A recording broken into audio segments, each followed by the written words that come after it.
Yeah, we have people doing quotes. It's like doing quotes are all just it's all just grunty foods. It literally is. People are putting like More live. Good luck. All right, thank you so much. Yo, what is going on, everybody? My name is Royzoga. Throw that R as always. I am joined by the fantastical Synrey. Hello. So today we're going to be running Dot Hack Infection for you. Dot Hack is a very near and dear series to both of our hearts. I think a very overlooked RPG series from the early 2000s that also had an awesome anime counterpart. Go with it. And had a few anime counterparts. Definitely had a few of them. But without further ado, I think we can get ready for the run. Unless you want to say anything else, Synrey? No. I mean, I can't think of anything. Okay. So okay. Why not? Let's get this show on the road. All right. We're gonna start the run in 3, 2, 1, go. So right here at the beginning, we're going to be doing some simple mashing, which is where we name our character. The main character's name for this game is Kite. Do you want to talk about Kite at all, Synrey? Or what we're doing in this game? Yeah, I guess. So Kite's been invited to play this MMO by his good friend Yasuhiko, who is known within the game as Orca here. So the beginning of the game is just a lot of mashing, some camera tutorials, some general menu tutorials, and some salt. And some salt.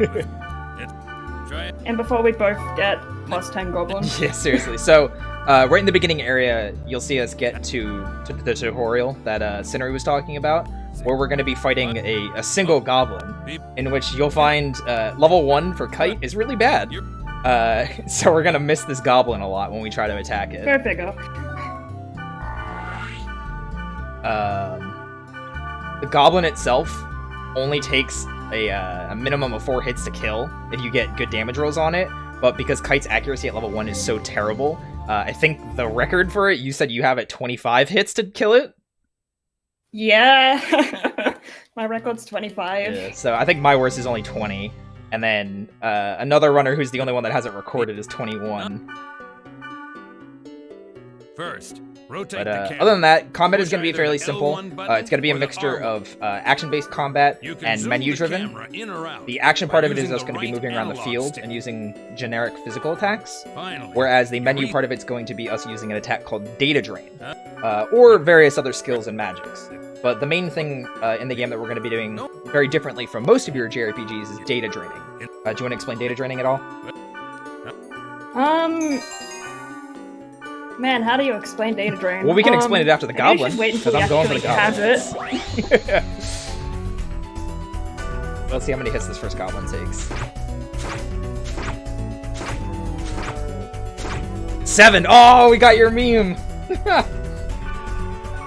I wasn't counting. I hit 7. So that's a giant meme in the community, is how many hits that goblin takes. Like I said before, it's super RNG what it is, and 4 is the bare minimum. Anything under 10 is really good, but anything other than that is kind of like, whatever. So we get happy when we hit under 10. But we can talk about data draining a little bit now as well, if you want to. Yeah. So data draining is a skill that's exclusive to the main character. No other character in the game has it. And what it does is, when you hit an enemy enough with either magic or physical attacks, it's dependent on the enemy. They will do a thing called Protect Break, and at that point you can use Data Drain on them. And Data Drain resets the enemy to level 1, makes it exceedingly weak. It gives you either an item or a thing we need called a virus core, and can also at random give you a side effect that can be good or very, very bad. So a huge part of the run is just kind of managing data drain so that our chances of getting virus cores are high and our chances of getting bad effects are low. You'll see here we fight a goblin real quick, and because Orca isn't holding our hand anymore, we get to use a skill called Saber Dance. If you're lucky, you'll kill it on the first hit, which I was lucky enough to. But I think we both got first we both hit. got first hit? Nice, nice. And then you'll start to see a little bit of movement tech. Going through doors like that, generally we like to... Ooh, I got double yellow candy. Generally we like... Oh, please don't say that. Generally we like to walk under those grates. And we walk instead of running because it shrinks Kite's hurt box. It kind of pulls him up into a tall walking position as opposed to a leaned forward running position. This lets him kind of slide under doors a little bit faster than the running position would. And we're going to use this several times throughout the run. But after a few cutscenes, our good friend Orca, unfortunately, fell into a coma because this is... Gets data drained by a monster called Skeith. It's good times. This game's totally innocent, completely fine for people to play. Definitely a better storyline, Sword Art. But as we log in, we're going to be starting probably one of the most RNG heavy parts of the run, which is trades. We're going to be looking for several NPCs that have specific items we're looking for. It doesn't look like I had good luck at all, which is it's par for the course with that hack. These things happen. I've got blades. I've got fishing gloves as well. Get those at least. Maybe I'll get lucky with blades on the back. Just press that one. Nope.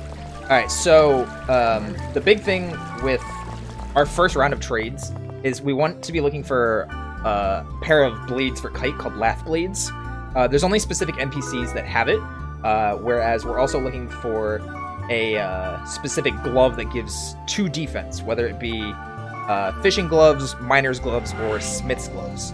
I was lucky enough to get the fishing gloves, which has 2 defense, but I couldn't find the lath blades, so I'll have a chance to look for them later. So we've got the opposite luck going down. Oh, you couldn't get gloves and I couldn't get blades? I didn't have a single. Alright, there you go. We talk a lot about... So with our runs combined... we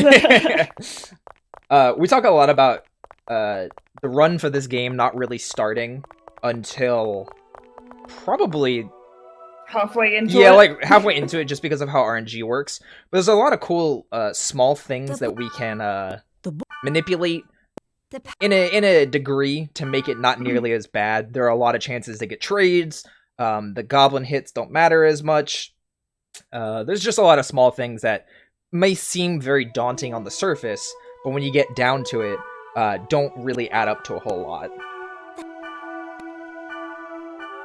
And then there's a few other things that are kind of major. Mm-hmm. Yeah, some of those things are like data draining, which is the big part of the RNG in the run that Synrey was talking about before. But I'm done with the first major cutscene section of the game, which is Hidden Forbidden Holy Ground, and getting our first real party member in Black Rose. She's awesome in character, but in party member-wise, she's not great. So some crazy stuff goes down, and you may have noticed that Kite's color changed from green to like this red color. With that, not only do we gain the ability to data drain enemies, where Synrey was talking about before, we also look pretty snazzy in red, if I do say so myself. Yeah, and it's red. It is definitely red. It is not orange. I will fight people on this. It's not orange. It's red. Canon red. For the most part, a lot of the cutscenes we're going to be going through, we're just going to be mashing through text or skipping cutscenes. Here is just 2 random players talking about what they think is an illegal character because it's a cat girl. We kind of ignore them because they don't matter. And now we're going to do our first shopping trip. You want to talk about Bloods at all? So a huge part of the reason why this run works is because of Bloods, which are, single-use buff items that come, 1 flavor for each stat type, and they boost the stat of whatever, respective stat by, I think, is it like 5 levels worth? It's something like that. It's like an insane amount of percentage increase. So I'm lucky enough that I found an NPC that had Lath Blades, so I am now good with trades for the rest of the run. Or, not for the rest of the run, but for the most of it, part of it. I have not, so this is going to be interesting. This is where we were saying things can differ. I'm going to have to re-roll it. Great. So rerolling... Why did I have to get shit? Oh no, I swore. Watch it, Synrey.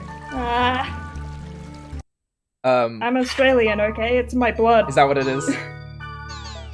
Yes. Alright, so one of the cool things that Synrey was talking about is rerolling.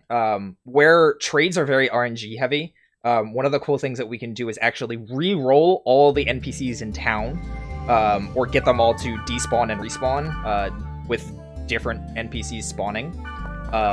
Specifically, by going into the cutscene that we're supposed to go into anyway.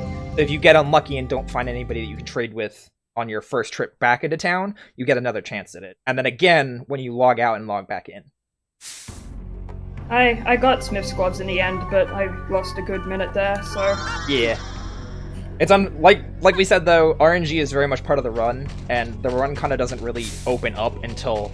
Oh, I don't really think it's like halfway. We kind of make that joke that it's halfway, but it's maybe a couple dungeons from now that it actually opens up. You'll see I just went to an area, we're looking for an item called Kaga Yuzin. It's a piece of chest armor that greatly increases our magic prowess. So our magic damage, our magic evasion, defense, things of that nature. And it's attack specifically. It's going to be incredibly useful and definitely required for the run. It also has a side effect where occasionally it just negates any damage. Of course, drains the phantom as well, blades. so it's just an insanely useful. Oh no. Yeah. Start off the run. Great. Well, I mean, you're still ahead. I mean, yeah. For now. So here we're starting our first dungeon, like we were saying before, so you'll get to see some of how combat looks.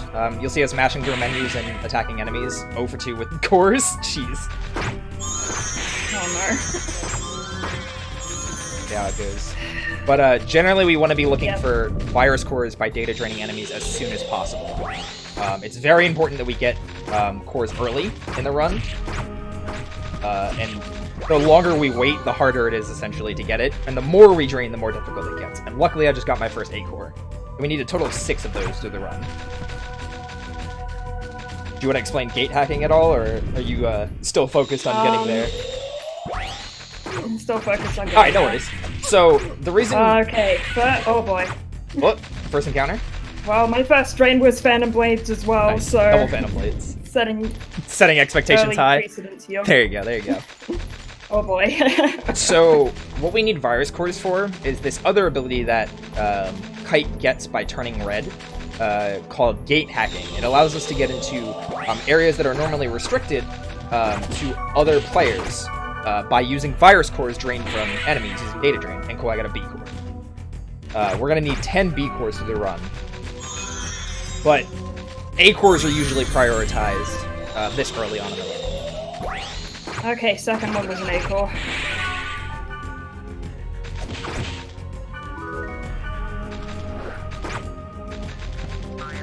So, with gate hacking, we actually don't learn how to do that until maybe another 20-30 minutes or so. We'll actually learn that from a player character, Mia, who is the cat girl we skipped the cutscene. We don't really have to worry about that for right now. The most part, we're just going to be running through dungeons as fast as possible, killing enemies quickly, getting as many virus cores as we can, and just, you know, staying alive. Yeah, the idea is balancing it. So I made off pretty well with Kaga, because this is our last encounter for the dungeon. So I got 2 A cores and 1 B core, which is pretty good. Slightly above average. And then immediately once we get Kaga Yuzin, we're just going to leave the dungeon. Black Rose, for the most part, is going with us into that dungeon so she can use a Sprite Ocarina, which will immediately take us out of the dungeon and onto the field so we can leave, as opposed to backtracking through the entire thing. We sold off all of our Sprite Ocarinas. So I just had my first chest spawn. Did we want to talk about how bad those are? So when we walk into the magic portals, the glowing yellow swirling things that you'll see on the fields and in the dungeons, there's a random chance that they'll instead spawn treasure chests, whether this orangish-brown color or blue. We want enemies, like 90% of the time. When you get chests, not only do you not get experience, but you don't get chances to get virus cores. And early on, we want virus cores. It makes the rest of the run significantly less stressful.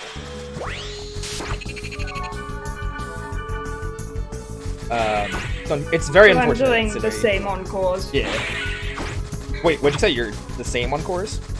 I'm doing the same on cores. Nice. 2 A's and a B. That's really good. And there's our first fruit! Oh no, melon! Gotta love some fruit. See some hype in chat for Ono melons. Oh man, I just realized I'm playing the game on English, and I wonder I'm doing terribly. Oh, is that why it is? That is why it is. That how it be. Alright, so we go to this Spring of Mist here, which you throw a piece of equipment in, and depending on what you throw in, it either gets better or worse. We actually want a pair of leather gloves to get worse, and turn into an item called Wristband. This lets us use a magic ability called Juke Rom, and you'll get to see that a lot more later. The cool thing about Juke Rom and area of effect magic in this game is that it's super overpowered. Not only does it stop enemies in place, but it hits them multiple times.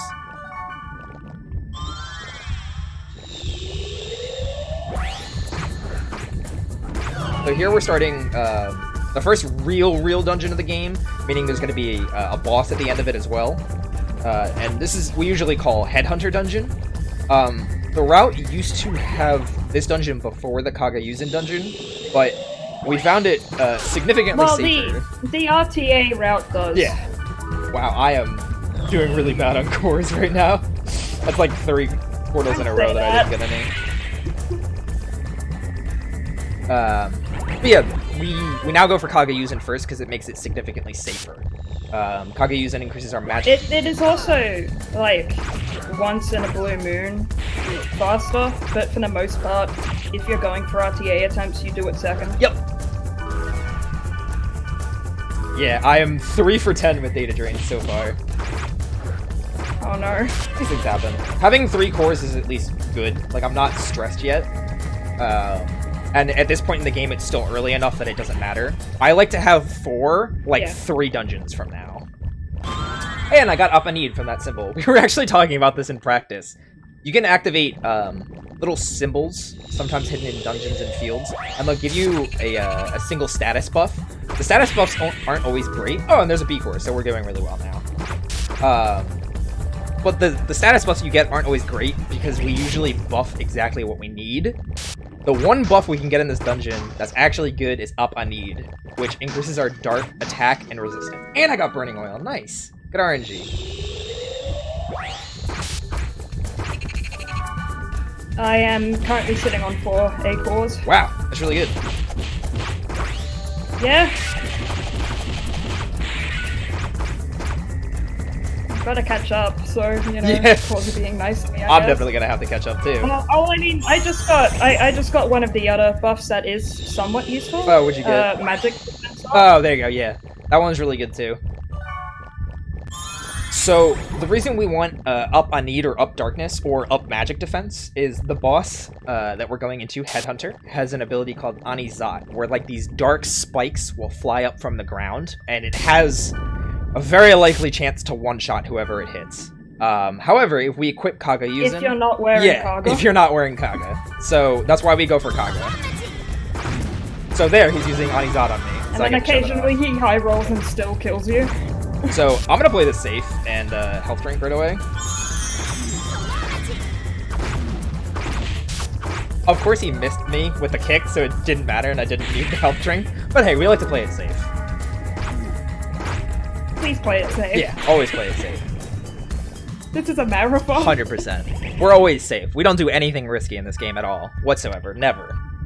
Your last marathon would beg to differ. Listen. We don't talk about that. We talk about this game, and we talk about Mistral being the worst chef, NA. She just burned dinner. I mean, come on. Can you get much worse than that? Confirmed worst chef. So here the Headhunter, we were talking about it a little bit. We can go more into detail about data bugs. We talked about data drain, lowering enemies' levels to level 1. I got killed. What'd you get? Well, actually, that didn't waste too much time at all, because Black Rose really got her hits in, but, I was a bit slow in getting out of the way of, Headhunters overhead and got bonked. Oh, no. It's fine, it didn't waste any Okay, time, good. because Black Rose just got me up and killed it really quick, so... Good. Headhunter is the first example of a data bug. Did you talk about data bugs? No. Okay. We can. I don't think we did talk about data bugs. Yeah. So data bugs, you just need to beat them up until you get a protect break on them, but they won't take actual damage until they're data drained. This is very important throughout the run and something that we have to be mindful of with our infection level, which will increase after every data drain. The higher that infection level is, the more likely it is that we will get negative status effects, which is obviously bad. And the better our infection level, the better chance that we get virus cores, which is very good. I don't love my infection level. Did you end up adding the trash can emote to your channel? Oh no, I totally forgot.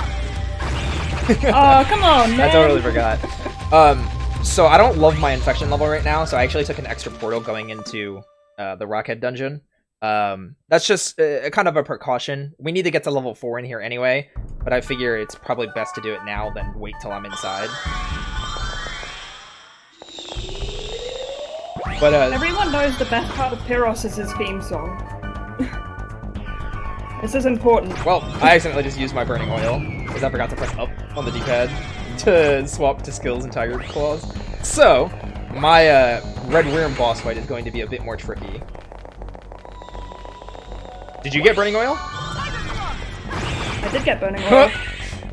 I guess that makes one of us now. Well, I've got Smith gloves too, so I'm double safe. Yeah, and I have fishing gloves, which makes me especially not safe. Oh no. Yeah.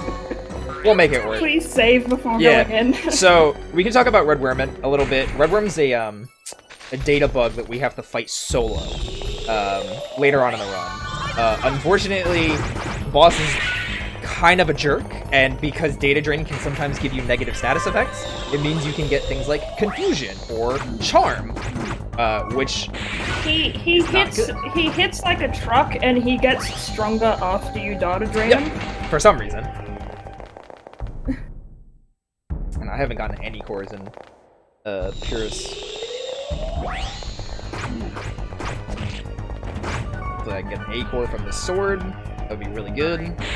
That we did. Let's go. Well, I only just hit level 4, so I'm glad I took that extra portal outside, not only for the level, but for the infection down.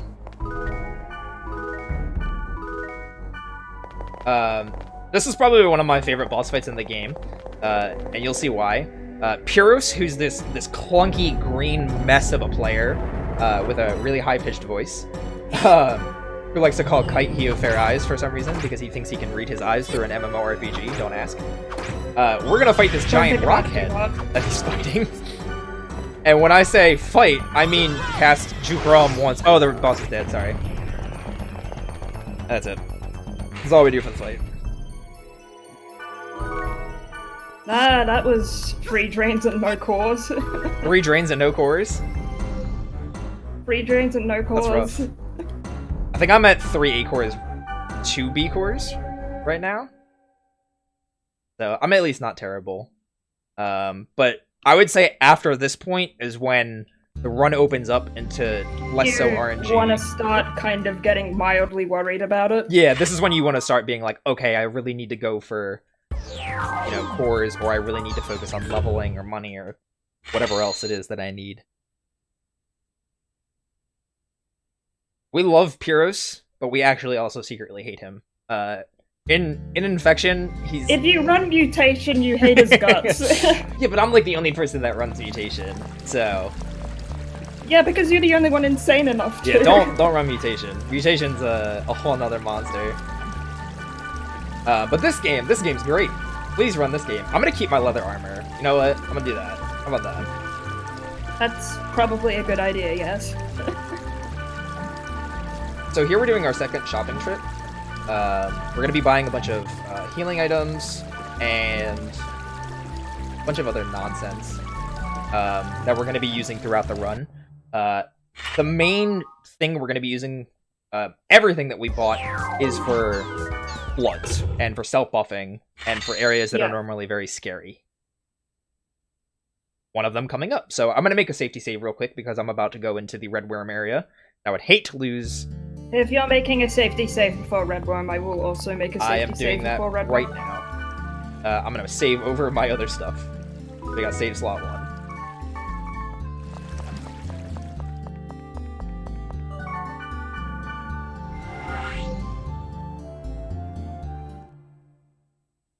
So here we're going to be going to meet up with a player character named Mia that we mentioned earlier. She says that she knows some secrets about the cool nifty bracelet that we have that allows us to use data drain and can teach us some more cool stuff if we meet her at the lowest part of this dungeon. Well. So we're going to go meet her there, and she said to come alone, so we can't bring any of our party members with us. Super unfortunate, because this is a kind of scary dungeon at some point. It's a very scary dungeon. I would say so. The main thing that we're going to be doing as Kite, though, since Kite is easily the best party member in the game because of skills and quick hitting, which I can go into when we talk about Red Wyrm a little bit more, is because you actually have control of Kite. So you don't have to, tell him to do things. You don't have to, remind him to heal, to use skills, anything like that. He's just. I mean, unless he gets confused, at which point all bets are off. I took that symbol in Red Wyrm. I got Rig Sam. Oh, yeah, I got super lucky. The marathon's looking out for me. So here we're going to be running into the middle of portals and using a skill called Tiger Claws. Tiger Claws is an AoE hitting physical attack that will just hit anything that's within range. Because of our buffs, our really good weapon, and our level being at least decent, we'll pretty much one-shot everything. Which is what we want, because we need... Sometimes the bee enemies survive, but that's about all that can. Yep. But other than that, we basically just mow down everything because data draining is too risky when you're by yourself. Definitely don't want to get charmed or confused. It's also because everything is a higher enough level than us that we gain more infection rating than we could possibly lose, so it's just kind of really not worth it on the whole. Yeah. But I went for kind of an SP conservation thing there. I attacked the shield man before I attacked the rockhead, just because the rockheads are usually weak to Jukrom, so we like to hit them with Jukrom as opposed to anything else, because they take forever to hit. But the shield men are actually the most dangerous enemies in this dungeon, because they will lower your accuracy. So we like to clean them up first, and then go for the rockheads. Rockheads are slow, they're kind of easy to evade, and they like to use this self-regenerative ability, which makes them very easy to kind of bully in some sense. They can hit pretty hard though, so... Yes, which is probably the main reason we physically buff defense. Well, I mean, the main reason we physically buff defense is because Red Wyrm. Well, that too, but I'm talking about common enemies in the dungeon. Also, I can talk about thickening a little bit. I got up Juka out of the Juka? symbol. That's funny. These rockheads are just... They're just gonna melt. Didn't stand a chance. So there's my last portal for the dungeon, and I hit level 7, which is very good for me, because my Red Wyrm is going to be a little more risky than Synrey's, because she was intelligent and held on to her burning oil. But I'm also lucky enough... Hey, okay, I made that same menuing mistake last night, okay? It happens to everybody. We kind of just try and roll with it. So going into the Red Wyrm fight... Just don't use Puros' diary, whatever you do. Oh yeah, 100%. So going into the Red Wyrm fight, I'm going to throw on the leather armor instead of Kageyuzen, because it has better physical defense, and you'll see that he just bit me for a lot. So we kind of need to heal a lot in this fight. And here I can talk about quick hits a bit.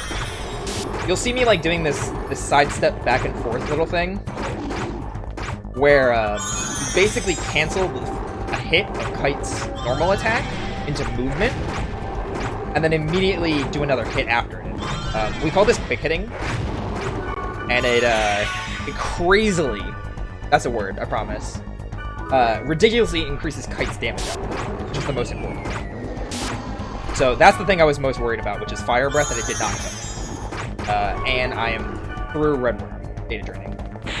Did not get this equipped. So, we're through a scary part of the game. Just going into the fight now. Nice. I hope you But can I see. can play it slightly riskier because I've got burning oil. What burning oil does is it increases your fire damage and resistance. So those flame breaths and those fireballs that were hitting me, they won't do nearly as much damage as they would to me. But I also had the backup. Still gonna heal off of this just in case he high rolls. Yep. Healing is super important because you always want to assume that enemies are going to cheat and somehow get, you know, natural 20s and just crit you to death. So now that we're done with Red Wyrm, we're going to invite Mia and Elp to our party. They've got some cool new stuff to show us in another area, but this is going to be our first protected area of the game, where it's kind of like your first wake-up call of, hey, this is how many cores you have. You should probably go for more. So I'll be able to see just how many cores I have. 3A, 2B, 1C. And the 1C was guaranteed. So I'm doing pretty well right now. Check if after. I didn't get the second C core off of him either, so we're both gonna have to go for that later. So we're talking about cores required throughout the game. You need a total of 6 A cores, 10 B cores, and 2 C cores.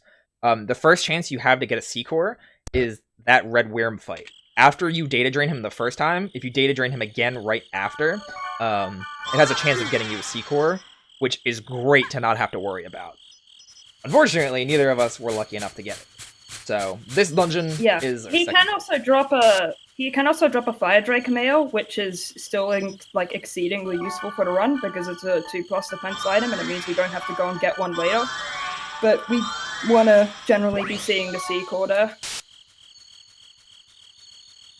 So unfortunately, I just had a treasure chest spawn in the outside portal for Stone Tunnel dungeon. Oh my god. Yeah. Mia, please.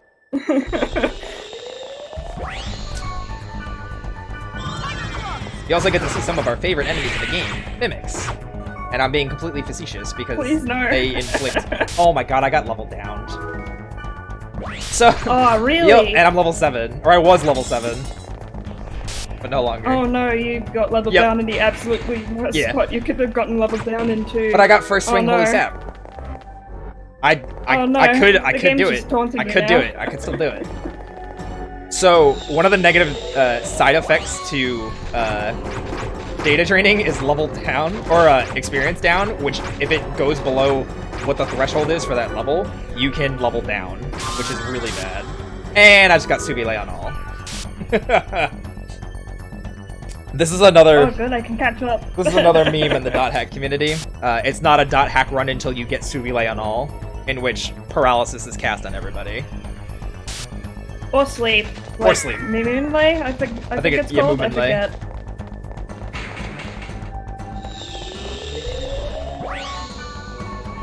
So I'm gonna keep data draining. Ooh, I'm gonna heal real quick. That might kill me.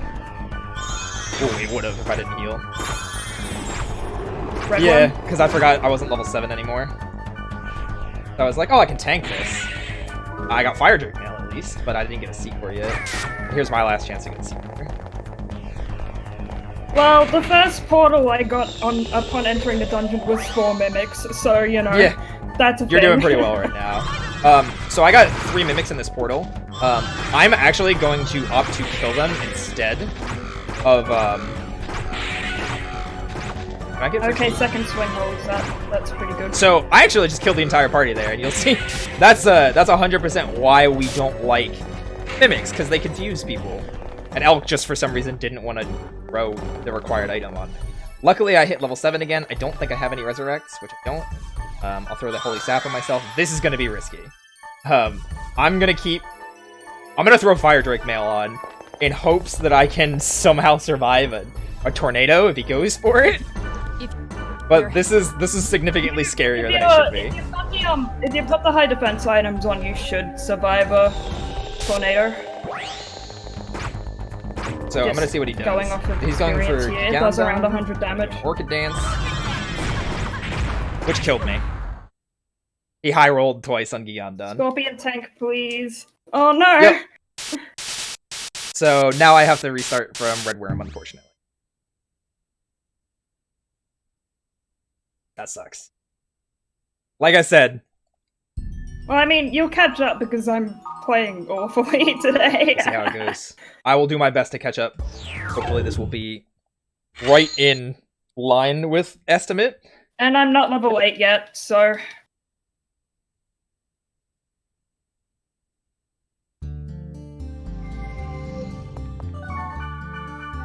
This is why we make saves, though. This is why we make saves. So I have to go back into the Red Wyrm area and redo that. Yeah, I didn't hit level 8 before it either, so...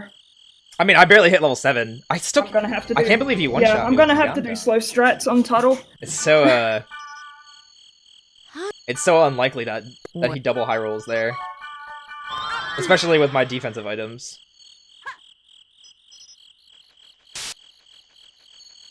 So we're gonna go back into here, redo the entire dungeon, and then go from there.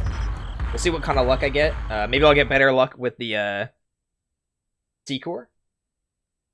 And we'll go from there. And hopefully, Elk actually throws, you know, the confusion heal on me, instead of just standing there. Because he was not confused and he just wouldn't throw it on me. And I got an Op Vorv from the symbol. So no double Regeem, unfortunately. Well, I'm having to fight Tuttle the slow way, so... Yeah, so I'll try to use this time you'll to get some catching up done. I didn't hit level 8, unfortunately. Normally what happens if you hit level 8, 7? you can swap back to left blades and use an ability called Orchid Dance, 7. which just destroys you. Yeah, which is... Funny enough, I hit level 7, got the level down, and then still died. I'm gonna hope for an antidote. Didn't get it. Because I got poisoned, and I hate being poisoned in the dungeon.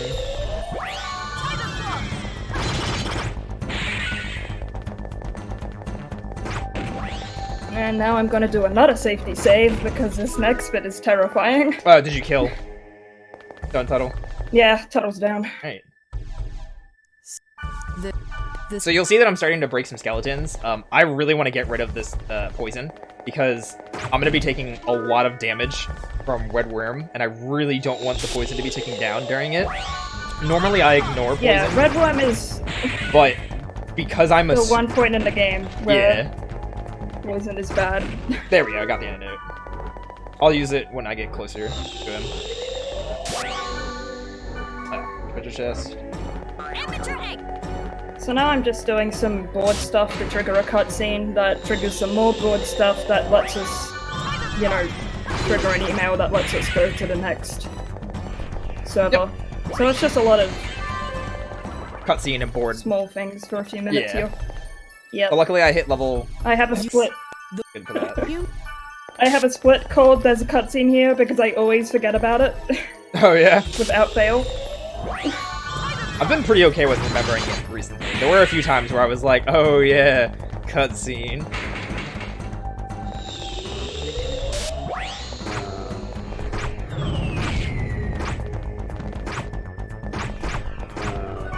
So, what I'm about to do is, probably this, I mean, debatably second scariest part of the run, which is the leveling area. So, we're very underlevel right now. We are level 7, the game wants us to be you know, around the mid-10s somewhere. So the solution to that is just to go to a level 28 area and power level to level 20 in 4 minutes.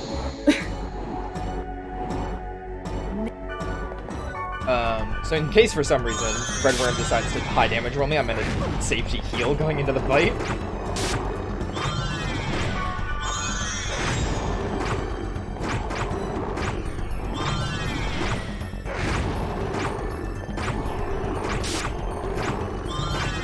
This is good that he's just using back So cruise on me though, this doesn't go terribly. because that's kind of low damage.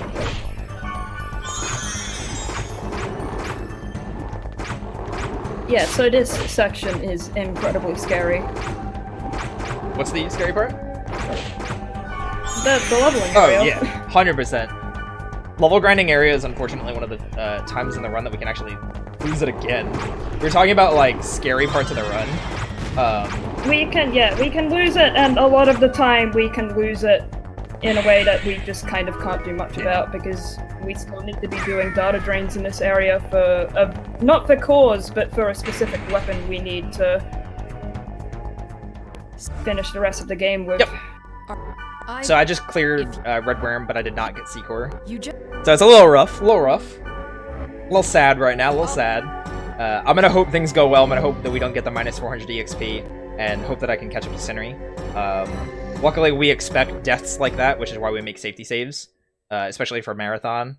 Can't always plan for the most absurd things. Yeah, these enemies are around 20 levels higher than Yep. me, so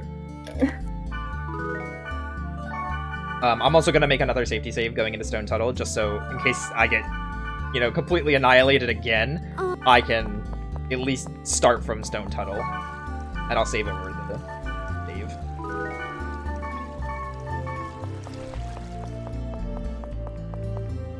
So the levels will start coming in now.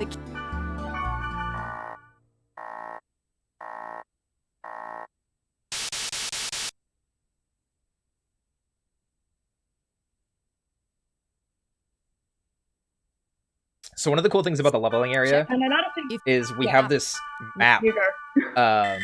that we made where we follow this route just along a line, and following it basically gets you the maximum number of enemies per pull to make sure that you are maximizing the amount of spell usage to get the maximum amount of SP to get the maximum amount of EXP. It's a lot of min-maxing that works out really nicely. Yeah. But then the scary thing on top of leveling area is also keeping up Mistral. This is a big, If you didn't mention big that. pull. Second pull, a lot of enemies spawned. So hopefully I don't do a terrible job of grouping all of these jokers I up. believe in you, Synrey. So I was lucky enough to actually get enemies this time. So I'm going to tell my team aid. And I'm gonna... Oh, they SP drained me. Okay, Mistral almost died there, but recovered it. I'm gonna data drain one of these mimics and hope for an A-core, which we did not get. It's unfortunate. But I should get level 7s. Should be very close. And I still have a few Major Souls, so I can kind of play a little bit risky in the dungeon. The amount of SP that I... Mistral died.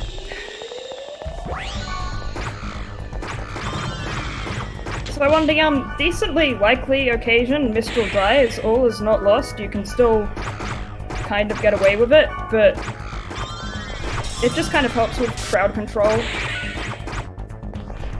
among other things. Yeah, it just messes it up. And I've got to resurrect so I can get her back up. So, Elk is actually confused for me right now, and he just smacked me as I walked by him.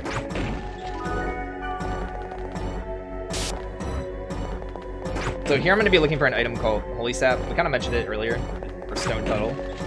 It increases our wood damage. I just got super unlucky with how that went, and I'm really hoping I can catch up soon.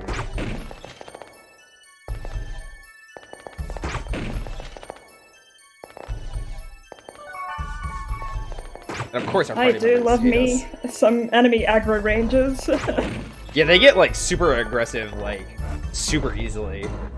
The best is when they get like super close to you, and then they just kind of decide, yep, that's far enough, and then turn around and go back the way they came. They have like areas that they can't walk outside of. So I am really not getting Holy Sap here. I'm gonna try it 3 more times, and if I don't get it within those, then I'm just gonna do the fight. Well, I haven't got Ancho yet, so I'm kind of slightly worried about that. Come on, Holy Sap. Nope, health drink. Alright, so we're gonna do a different strat for this boss than I normally would. Instead of using Orchid Dance. Neither of us get the God strat. That's so disappointing. Yeah, it's really cool to show off. You just rinse him in one attack. It's Yeah, great. it's really good. Hey, I got another minus 400 EXP. Oh Yeah, no! but I did get a C core, so at least I have that. I wasn't gonna hit level 7 for this dungeon anyway, I don't think. But at least now I can kind of melt through enemies. Enemy grouping, please. That might actually kill me. I need you to work with me here.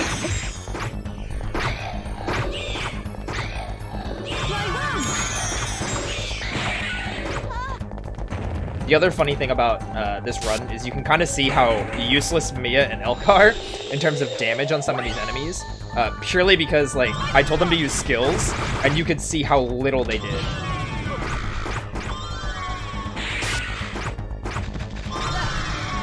And you'll see I'm going for another Data Drain on another Mimic, in hopes of getting a A-Core, which I did not get. I'm over 3 on A-Core. So, unless the last full has metal goblins in it, it's looking like I'm gonna have to respawn the map in hopes of getting an archer. Okay. I have hit level 20 though. Well, that's good.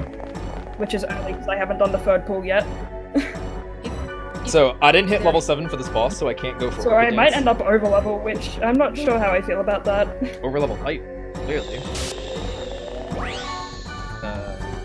Kaga, Flat Blades. On, so. Okay, Red Brig's up. Launcher. Yes!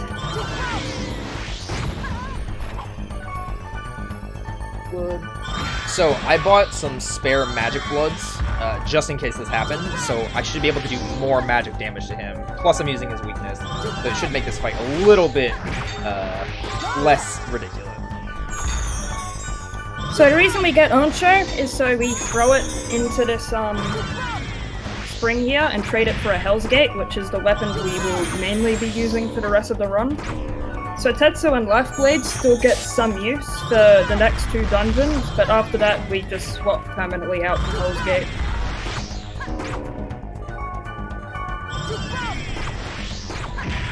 So I'm out of leveling area. Good. Get the Data Drain in now. And now we can Juke Rom him to death again.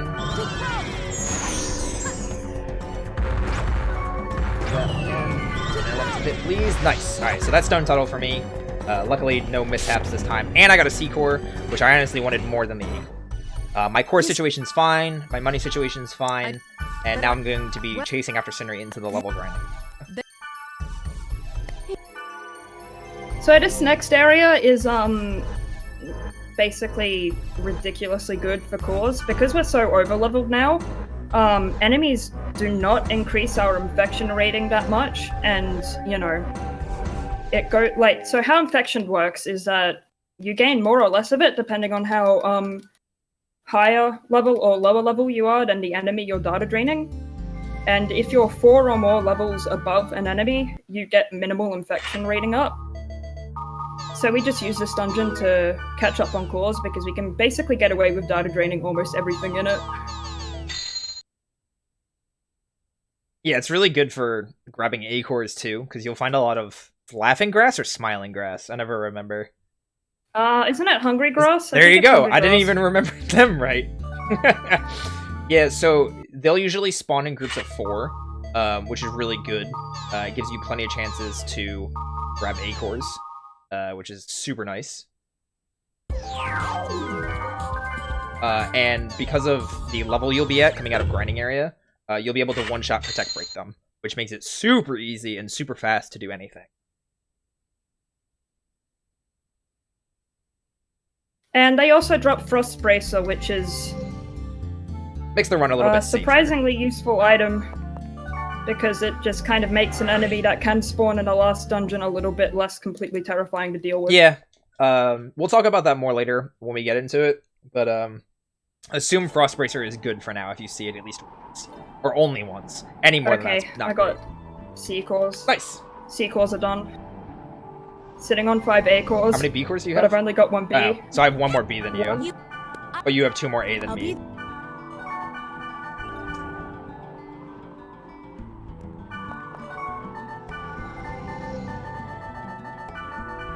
But I don't need Wyrm scale game. I'm good with that. You needed more. So here I'm basically Oh, just going to be no. playing catch up. So I'm going into the level grinding area now. We were kind of talking about it before. I can kind of give my 2 cents on it now that I'm actually here and I can show some Well, spooky you're a lot stuff. better at it than I am. So. Well, don't say that, because you know what's going to happen is Mistral's going to get stuck on something and get bodied. But it looks like I might have a good first pull. I'm hoping. I always forget to turn right there. Yep, so like Synrey was saying, the whole point is to group up enemies as much as you can. Just trying to make sure there's no other enemies around.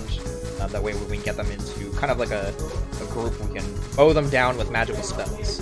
This is definitely where you see the power of AoE spells, and how much damage they do and how many times they hit. I'm gonna go for 1 here. Got some people in the background right now. Hope it's not too much of a bother. I don't have a proper like streaming room or anything, so Well, I can't hear anybody, so I think we're okay. Luckily, well, that's a relief. Mistral is actually targeting the enemies that are. Oh, I jinxed it.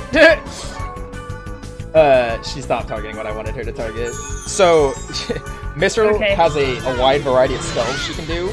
She can either do this blue tornado called Wyrm, an orangish tornado called Ganrom, or this ice These aren't spells. pillar type thing that comes out of the ground, which is not what you want at all. That's Ruzat, because it only hits. Yeah, right. Ugh, it's terrible. Like Zod spells aren't completely god awful. They hit like trucks if you get an elemental critical. But the thing, the problem with that is at the moment we want to be using Rom because of all the stun properties on it. Because until we're about 3/4 of the way through the leveling area, everything in there one-shots us. So we basically want to be grabbing as many things in one grouping as possible. Oh, random metal goblin. I mean, random metal goblins are good. Well, right? I'm not a good enough level, and my infection's still too high to go for data drains on it, so I just mowed it down. So unfortunately, that metal goblin was away from a group, so I couldn't do any full grouping. But I'm gonna go for a big pull, which is actually safer than not going for big pulls. That way you make sure everything is kind of grouped up and you don't get randomly surprised.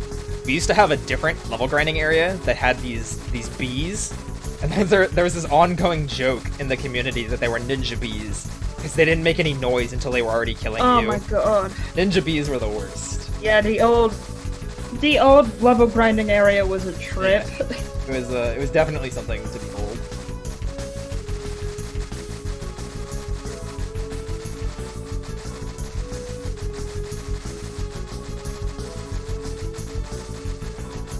So now I'm going back to Delta server because this will trigger a cutscene where Elk decides to tell Mia that he likes her without realizing that, you know, that's not how relationships work, but he's a teenager, so we can forgive him. So I went for kind of a risky grouping, which I think will work out. Did it backfire? No, it's fine. I'm trying to play it like super safe. Like this cluster is so huge, and they keep stop moving at random times because they're all so different. But I think this will work out. Yeah, we got it this time. But I'm killing the metal goblin by accident. So this area is gonna be pretty quick for me because I'm done on A core and C core, so I can just mow everything down without having to worry about it. Unfortunately, there I got Jinsaron, which is not something we want to see. Oh no. That is the red. It's actually the rare drop we get from metal goblins. I'm definitely good on money now, but I definitely need to see Ansho or Acorns. Jinzaron was the one thing I didn't want, and it's the thing that doesn't show up as often. Luckily, Mistral has not died, and if she dies at this point, it's actually okay, because my level is high enough that I can solo things. And we're doing I'm really bad at keeping Mistral alive, if that wasn't obvious. I try really hard to keep her up in the beginning, because she's super helpful for leveling early. Once Kite reaches, like, let's say, like, level 12, maybe even 11, he can usually handle mobs by himself.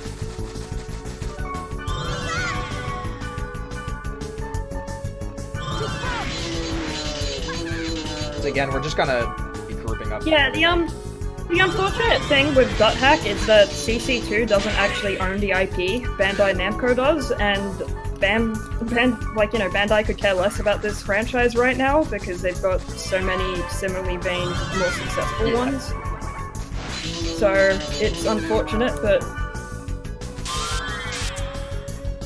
I mean, I'm not writing off the chance that we'll ever get another one. So I'm probably gonna die, and I'm probably gonna have to load a backup save.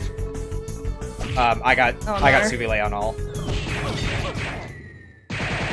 So unfortunately, I'm gonna have to load a backup save here because this is actual catastrophic failure. So this is where the joke comes in, where the reason this isn't a race isn't for the sake of having a race, but for the sake of having at least one person finish. Yep. And when we were talking about bad luck on data drain, that's what happens. So I'm going to be loading our level area save. I was luckily right at the end of it. Should be the first level 20 something save. So it's very unfortunate that I have to do that, but I'm too far behind at this point, and I won't be able to catch up. Because I don't have a save that's close enough to that area.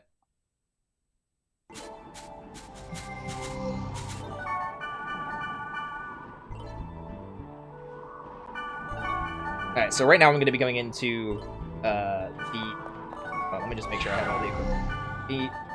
Fireman's coat, good. How many items? Good. Fours are not great. Actually, they're exactly what you had going into this area. Yeah, go figure, right? Really. We have the exact same backup saves, so if, either of us needs to, swap out, it's, the exact same saves, so it's completely fair. Normally I would load the save that I use for pre-level grinding area, but because I was at the end of the level grinding area on potentially the last pull, it would have taken too long. I was 8 minutes in the level grinding area already. And I got Ansho on the drain that got me Suvile. So, these things happen, unfortunately. I'm you gotta on roll with it. now. You're on what? There isn't really much to talk about with this boss, other than we swap back to left blades for Orchid Dance. Hell's Gate does have a wood skill on it called Gale of Swords, but it costs 45 SP and is only really worth it if you get a Holy Sap on the one occasion that we can pick up a, elemental item. But for the most part, left blades are just quicker and more consistent. And at this point, we just swap permanently to Hell's Gate. There's no reason to use any of the other two blades anymore. Especially in some of the earlier dungeons, you'll start seeing the huge damage. Yeah, except maybe Sutetsu in the final dungeon if you've got enough money that you don't need to sell it, because Fire Dance on the crabs is sometimes really useful.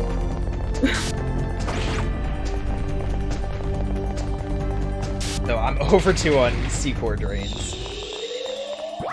But all 3 portals on the first floor are C-Core enemy. Your boy Puros is back. Now looking at a ghastly shade of bright orange. The best. Not to say bright orange is a bad color, it just doesn't look good on Puros. Everyone knows orange is a great color. Can confirm. So luckily, since I'm done with C-Cores, I can immediately no one speedruns Dot Hack Fragment. I haven't played it, so I don't know if that's because it's a bad game to speedrun or whatnot. I'm not sure what goes on in it, but for the most part, the only games in the series that people speedrun are the original Quadrilogy and GU. Yep, and even then, GU kind of fell off. even though Last Recode brought like a lot of people into it, the community started to split a little bit with between running any percents and cheat mode. Cheat mode being the faster, but it has that negative connotation of, oh, you're cheating in it. It's just kind of not as, you know, there's Sure. something kind of cool about how scary the 80% run is too, Yeah. I think. The only thing I don't like about the 80% run for GU specifically is just all the grinding you have to do for money, chim spheres, things like that.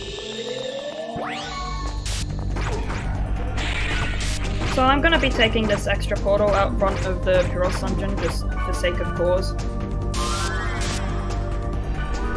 So I'm looking pretty good on cores right now, luckily. I got my C core, I got my A core, and I got a B core in Black Rose 1. I'm kind of looking at least decent. Oh my god, can we not die to these people? Yeah, these shining eyes are a little bit scary. Shining Eyes?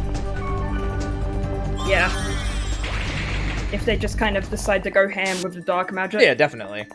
Yeah, anytime you have enemies that deal magic damage, they're usually like a huge threat, unfortunately.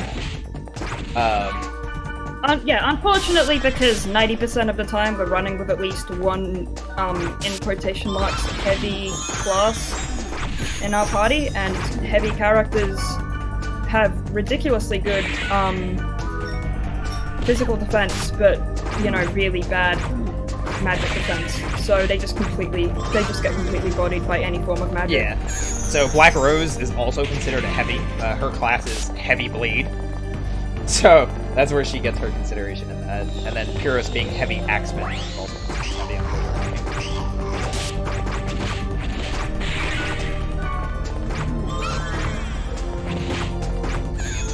Should probably check how I'm doing on B cores, because I keep losing count. I'm at 2, and I trained like 5 B core enemies in this dungeon, and I only got 1 B core out of them. I'm at 6 right now. Wow. Oh, but you're in Puros, aren't you? I am in Well, that's Puros, so, I mean, kinda behind, not terrible, but I'm right at the beginning of the dungeon, so there's still a lot of chances for me to pick up That's on really good. At the beginning of Fragment has fan online servers, so you can still play it. does it really?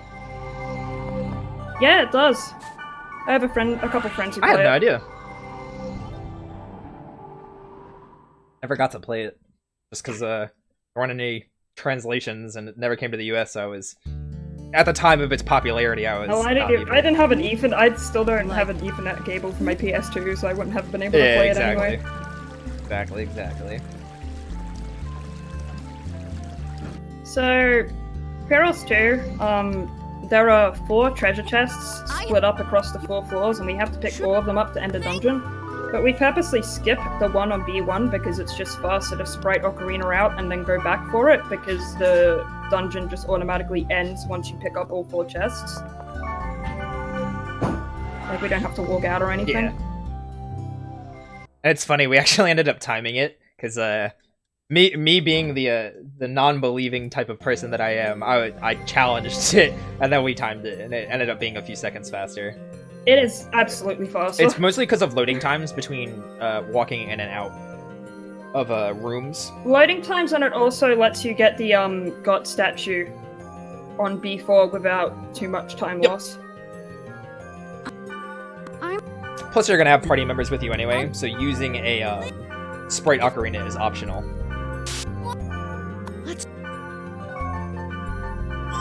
I forgot I had Follow Me still on. I was like, why aren't you guys chasing down this There you goblin, go. please? Yeah, follow me as soon as we leave the level grinding area. It's kind of like whatever at that point. We're able to just have our teammates go off on their own. The cool thing about the level grinding area as well, I don't think we touched on this at all, is once you gain experience, people that aren't in your party at the time of gaining that experience actually gain a fraction of it. So it's why you'll see characters like Elk and Black Rose and Mia still gain experience despite not being with us. Yeah, it does, and it also does, if characters are exceedingly underleveled, they do kind of rubber band a little bit. as well. I mean, it's not something you notice in Infection because everyone is kind of low level anyway and starts at roughly the same level you do, but once you start getting to Outbreak and Quarantine and you start getting characters that are far lower level than you, you notice they catch up ridiculously quickly. Yeah. It's especially noticeable with, I think, Black Rose and Puros, just because since they're not in your party right away, it's super helpful. But that brought up something else we had to deal with the run, which was Puros is. I'm struggling to say good because he's not that good.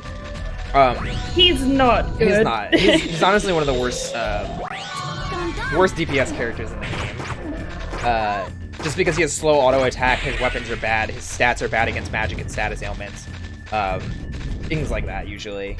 But there is another party member we could get, and some of you may be wondering why we haven't gone for her.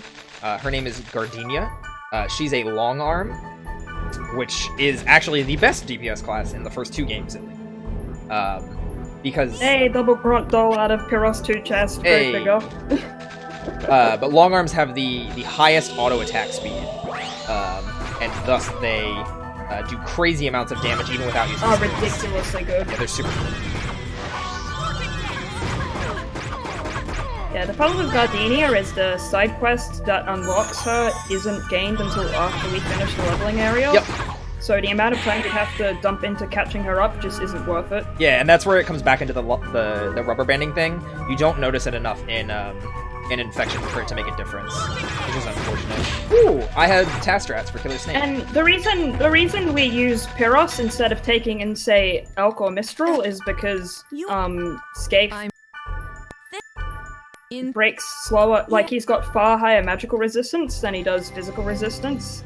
They could theoretically be really good if we went out of our way to get a staff for them, but at that point we're just, again, dumping way too much time into something that's Exactly. just really not worth it in the long run. Alright, so I just finished with Elk's area, so I'm going to be starting Puros 2. So, some of you in the chat, I see you saying other characters like Natsume or Sanjiro. Natsume, so I'm probably gonna hurt. Natsume is I'm gonna hurt some terrible. people's feelings. Twin Blades, especially Natsume, She is terrible. Hot worst, garbage. almost as bad as Mia, if not worse. It's all. She starts at level 1, and Twin Blades, funny enough, have the worst stat growth in the game comparatively to anybody else. Kite is the exception to that because he's the main character in Sheets. I mean, is the main character. He's technically got different stat growths than any other Twin Blade in the series. Which makes him the best character in the game because his stats are super OP. But we start getting better party members later into the franchise. So, like, Outbreak is the first time we get Balmung, and he's stupid brokenly good. For some reason, he had amazing stat growth when leveling up. Probably because he's a Philly cheater, too. So this is just not a really good spot we can check our cores in, because we can't actually warp into this area yet because we're missing a plot core. So we just do a bit more shopping while we're here at the same time and then log back out because Mistral has an email for us.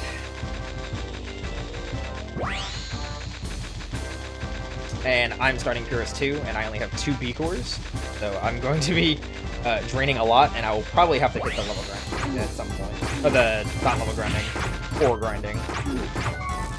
So in this run, we assume things are going to go poorly, so we have a lot of backups for things. We have backup saves, backup strats, backup equipment, backup trades.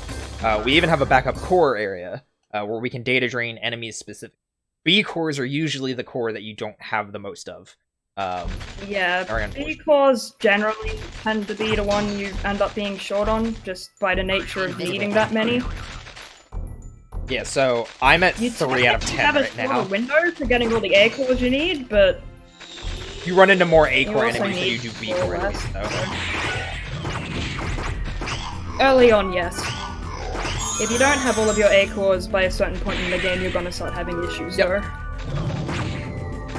So it's better to get your A cores first. Yes, because you need them sooner as well. So I'm luckily at 4 B cores right now. The bare minimum I want to have for leaving this dungeon is 6. I'm hoping I can get 2 more. Unfortunately, the next floor has 0. Yeah, so now we just have to... watch Mistral get kind of scammed out of her money by a mod, funnily enough, for a good 4 minutes here. So, well, it's not like 4 minutes. It's but not I'm even bad a at minute. matching, so. Oh, shush you.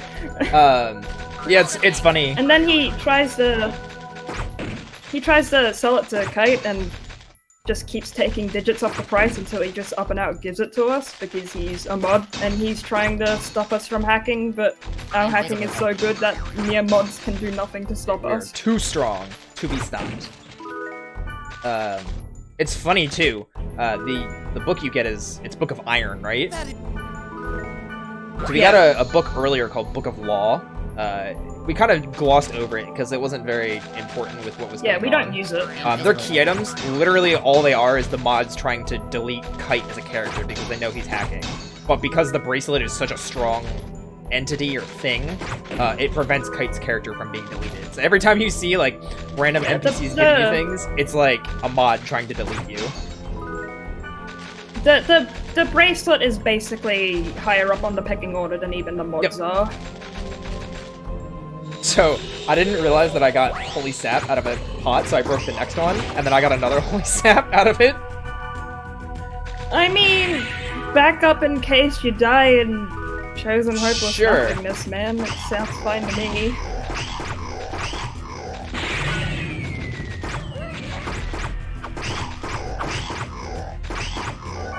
I believe the reason we take Puros into this dungeon is because Black Rose isn't available at the moment. Oh, for the Mistral Dungeon? Yeah, I believe so. I got think lost. it's because, and I'm using finger quotes here because you guys can't see me. I think it's because she's investigating the way to get into the area that you guys were trying to get into. I haven't gotten lost on this field map in such a long time. Please don't die, Mistral. Don't get lost. Don't do it, Synrey. I get lost all the time. I'm upside down. What do you want from me? Oh, I suppose that's correct too.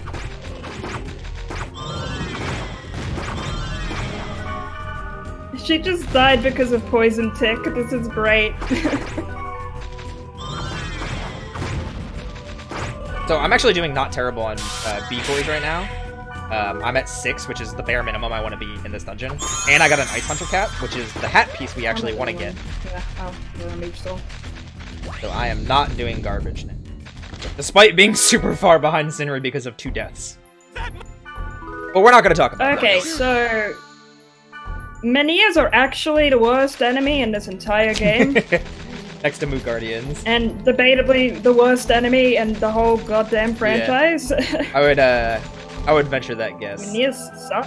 you want to explain why, or do you want me to? I mean, okay, I honestly think the arcs are worse, but the reason Menias are so just completely annoying is because they almost always spawn in groups, and what they do is they can instantly resurrect any enemy that dies at full HP. So if you get more than one of them, they just kind of resurrect each other for days.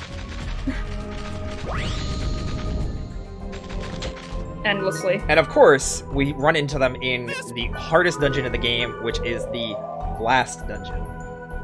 Leave it to .hack to leave the actual hardest part of the game for the end of the game, which is actually kind of nice. I enjoy that the challenge is later in the game, as opposed to at the earliest, which is funny considering I've been having the hardest ones in the beginning. I was about to say leveling area, but that's self-imposed, Yeah, so I don't think it we do counts. that to ourselves.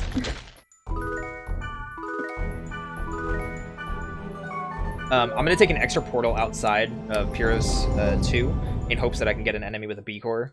Oh, is it still alive? Just so Please I can die. have something. Mushroom. Good, 1 B core enemy showed up, so I'm gonna hope that I can get a B core from it. Got confused. Did not get the B core. Alright, so now I don't have enough time to go for another one. Luckily, the next area that I'm going to is all going to be is going to give me another chance to get more B cores, and then after that is going to be A's and C's. So I can kind of just skate through there and lower my section level again. Invisible egg. And all these eggs. I think it'd be Easter or something.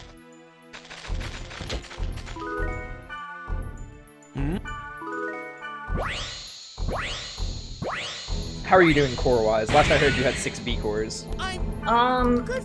Yeah, I think I'm really bad at keeping count. Oh. If you haven't noticed, I'm constantly checking my menu to remember. It's 7 or 8.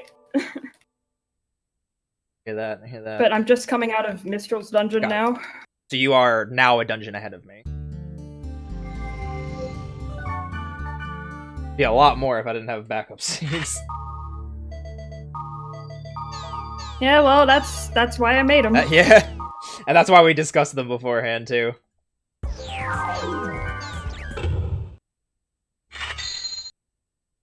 So luckily. So now that we have the Q core, we can get into that area that we tried to get into earlier but couldn't.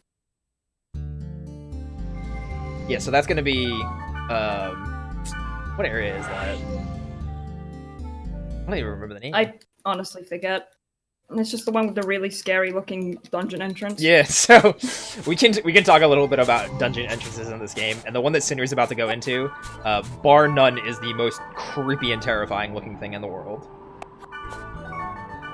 It's a trip. I'll let it speak for itself when she gets to it. That way you guys can see it. It's pretty bad. Assuming I remember how to menu. You got this. I believe in you. Maybe. Just don't be like me. At least someone does. Hey, What bad? Alright, so I'm gonna do some shopping real quick and buy some equipment. I don't need lath blades. I don't need Satetsu. I need 1 razor axe. Pretty much everything else I'm gonna be selling. Yeah. I need one of those. Definitely don't need. Yeah, so I'm on, well, I mean, now I'm sitting on 6 B cores, but as a whole I was sitting on 8, so I only need 2 more to properly finish the run, and I get a few more chances in a few dungeons from now. So I'm not completely stuffed yet, but I've never had any luck with getting said cores from said dungeons, so, you know, here's hoping. Yeah, unfortunately, how the last couple dungeons lay out. You know, dungeon entrances. Yeah. How the last couple dungeons lay out. Puros 2, which is the area where you get all the magic potions for him. Unfortunately, that's the best time to get B cores. And if you still need like 4 or more, like I do, it's more than likely you're gonna have to hit the core grinding area. So we're kind of just gonna assume that I'm gonna hit it. You know, go for some really dangerous enemies and try to get them off them. But 6 is the bare minimum I need to get to those enemies, which is why I'm glad I at least got it. So I don't need to go to the core grinding area until literally the last possible second. So I can keep playing for a while and having fun with you guys. I hope you are enjoying the run so far. I know we've had some ups and downs, but it is certainly a lot of fun for us. I definitely think that you should check it out. The runs are significantly more fun and safer than we're making them look, I promise. Yeah, it's, what Roy got was some particularly freak bad luck. Yeah, I don't... I know it's, you know, speedrunners, I haven't seen that happen to someone for a very long time. It's speedrunners meme. I've never had that happen to me before. I've never had Suvile on all in level grinding area ever. I knew it was possible, but I've never had it happen. And I've never had, Gigandan double hit me on high rolls on Stone Tuttle. But, again, it's why we have backup saves. It's why we like to play it safe. It's why we like to keep trucking along and having fun. That's what the most important thing. Well, you're about to gain time on me because Cooked Bile is not dropping. Well, I'm just getting into Mistral Puros area. So I'm still a dungeon and a half behind you. Oh my god, please game it knows.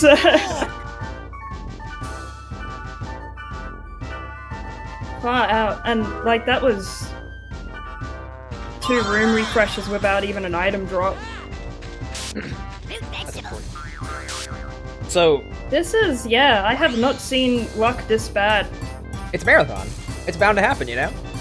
I know it's marathon. We always assume the worst is going to happen in marathon. So what Synrey is actually going for is an item called Cooked Bile, Cooked Bile There has it the is. same effect as Up a Need that we were talking about earlier in the run, which increases your dark attack and dark defense, but more importantly, dark attack. We're going to be using that in the last Yeah, dungeon. we need it so that Swirling Dark just ruins everything in the last dungeon.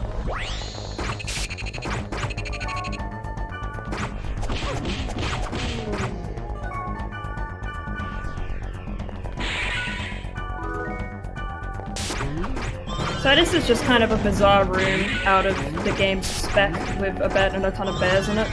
I believe it's supposed to be the same room that's featured very heavily in Sign, but it also looks nothing like it, so I'm not entirely I think that's sure. what they were going for, to kind of give it like a nod back to it. Because when you play this game and compare it to the Dot Hack Sign, it's like, are they even related is the question that a lot of people ask, aside from being in the same game and having some of the same locations.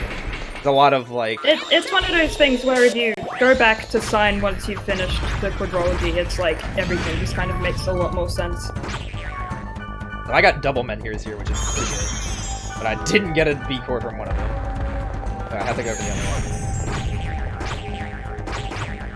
one. So now we have to go back to the very first area in the game we came to with Orca, because a guy with the creative name of Bob has an item that he was going to give to Orca, but Orca's kind of sort of not around to get it, so we're just going to go and steal it. So unfortunately I didn't get any additional B cores in this dungeon, despite draining 3 B core enemies. Yeah, I didn't get any in that dungeon either, so go figure. So now I'm gonna go into the Woodstock boss fight that Synrey was doing earlier. Did you talk about Razor Axe at all? I didn't talk about Razor Axe because it didn't drop for me. I got Earth Axe from the Minions instead, but was kind of concentrating too hard to mention it. Okay, so one of the items you'll have seen me trade to Puros earlier was something called Razor's Axe, or Razor Axe. It's a pretty good weapon for Puros. It allows him to use an earth-based attack called Gond Basher, which, if it hits, bam, there you go, one hit on the boss. Yeah. That's why we get it, is because it makes that boss fight significantly easier. It's also a decent upgrade for Puros, because prior to that, he has only his starting weapon.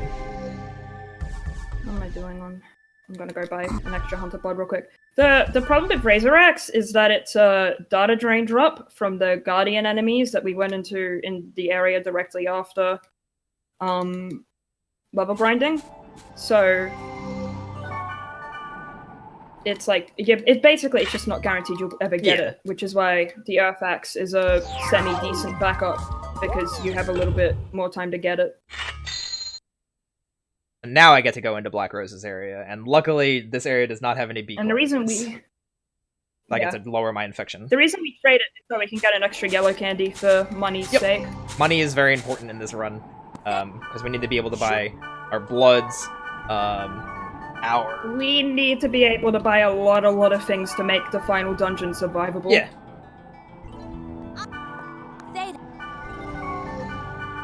We want to be going into the final boss with at least 80 health drinks, if that's any indication. Yeah. And the safe bet is usually And just it's buying not 99. uncommon to use at least 20 getting down to him. Unfortunately. Yeah, we'll talk more about that as we get to it, but that last dungeon is called Chosen Hopeless Nothingness, is the area. And there's a reason why it has such a macabre sounding name. It's even more terrible than some of these other ones. So this dungeon is incredibly short. There's only one mob in it. If you're behind on A cores, they're almost always... Actually, no. I think they are just flatly always A core monsters. Yes. So you can technically get your last one here. But if you still need A cores by this point, something's gone terribly, horribly wrong. Usually A cores are done around Elk's dungeon. Yeah. Like, that's when you should be done. You only need one more at this point.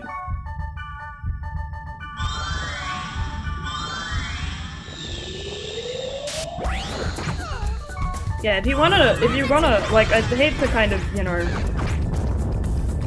I don't know, it sounds like a broken radio, but if you do want a remake of these games, you should absolutely go bother Bandai Namco and not CyberConnect 2, because they're the ones who have the final say in anything .hack related. Definitely do that, because we can all use more .hack. Because this series is better than GU by quite a substantial Very much margin, so. in all due honesty. Not to say GU is bad, but I mean, I think I'm the biggest proponent of GU, but even I think the originals are better. The music and the atmosphere is a lot just more unsettling at times, and I feel like it sets it better. Plus the combat I think is better somehow. it's because magic is actually viable. Yes, magic in a GU is kind of not great, unfortunately. And, well, I mean, it kind of makes sense. In order to kind of force players to use the Rengeki, they kind of nerfed all of your other options. Which is a pity, because one of the reasons I like IMO2 so much is because you can, you know, basically completely change up your gameplay style depending on what enemy you're up against and whatnot. So now I'm going to be going for cooked bile. So, yeah, so the Living Dead enemies here drop B cores, but are also exceedingly dangerous to go after because they hit like trucks and can paralyze you.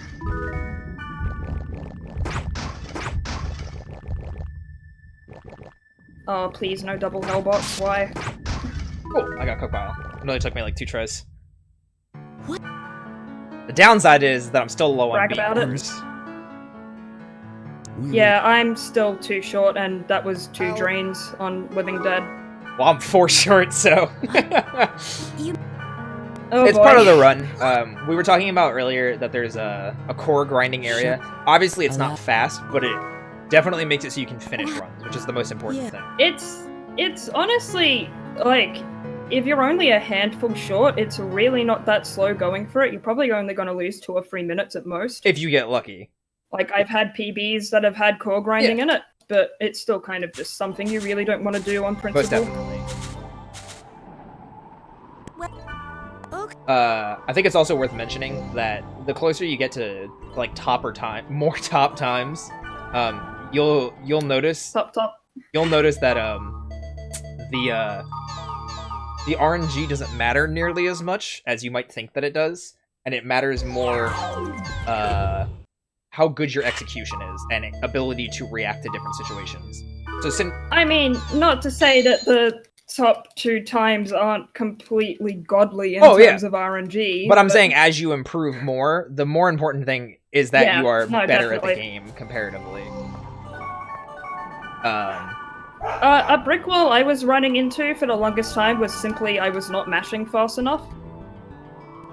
Yeah, that was a fun conversation to try and And then explain. I swapped to using a PS4 controller, and I shaved like 5 minutes off of my next PB with that alone. Getting into the groove for mashing with this game is really interesting, but doesn't always work out how you need it to. Also, I see some people talking about the waifus, and I'm pretty sure the majority of the Dot Hat community agrees for GU, there is only one waifu, and her name is Alcade. Heard it here. Unless you pick Entrance, in which Entrance is the true waifu. Unless you pick Entrance. Everyone loves Entrance. Facts. He's the best. Except for that one guy who... Shoutouts to that one guy who wrote the waifu walkthrough for Last Recode who listed Entrance as dumpster tier. Oh, yeah, that was so saddening. But no, something cool about the franchise, you might notice some of this between Dot Hack Infection, or just the original quadrilogy to Sign, to Roots, to all the anime, and then into GU. There are a lot of characters that actually have new characters. Yeah, it's the same players but new characters. So, like it's got a lot of really neat continuity that way. The coolest example that I like to talk about is always Sora, the player killer from the Sign series, becoming Haseo, who's the main character. And then one people don't really realize, the Knight character that we saw in the beginning of the game talking about the cat girl NPC who ended up being Mia is actually Kun. He was using the player character at the time. Yeah, if you watch Liminality, you pick up on that, but... So I'm good on B cores. I'm jealous, because I'm definitely going to have to hit it. I have no faith. I mean, Okay, yeah, but I was 2 for like 8 trainings in that dungeon though, and they were the very last 2 I got, so it was kind of scaring me. Believe in Synrey. I believe. Okay, so this is where we do the last major bit of shopping for the run. We just get absolutely all of the last things we need for the last 2 dungeons in the game, and I will be saving again because they are terrifying. Yep. And I'm gonna make a save before going into Living Dead, just to save. Are you? Yeah. In the off chance that I get, you know, triple Living Dead and all of them cast paralysis. And I am doing ridiculously well on But money, so I can afford to keep Satetsu around for the crabs. Nice. Or could maybe. I'm trying to think of any other characters that. Oh, Yada is Wiseman, which I think is probably the most obvious because I think it's the same voice actor too. Funny enough. They flatly kind of, you know, they won't settle with that one at all. I'm trying to think of who else carries a character over. Natsume is Natsume. Oh yeah, that's obvious. A20 is A20. Because I think she shows up in like Roots or something as like a side character randomly. Can't really remember anybody else. I mean, a couple of people from IMOQ show up in the Legend of the Twilight Bracelet as well, I believe, but I haven't watched / read that one. They do. So don't quote me on. Sanjiro specifically is a main character in it, which is super funny because he's a completely optional character in IMOQ, and they shoehorn him super hard into this like. Yeah, but the mental canon is role. you get him. Come on. Yeah, it's not bad. I don't mind it. Don't mind it. Oh, and Mireille is Mistral's daughter, which I think is super cool. Yeah. Because in Outbreak, Mistral declares that she's pregnant and has to stop doing dangerous things. Yeah, Mistral is best waifu, if only for the fact that she is actually A waifu. And a house mother. Yeah, we did mention that Hiseo and Sora are the same person. I think that was the first one I mentioned. And I got 1 B core out of Living Dead, so at least I only need 3 more now.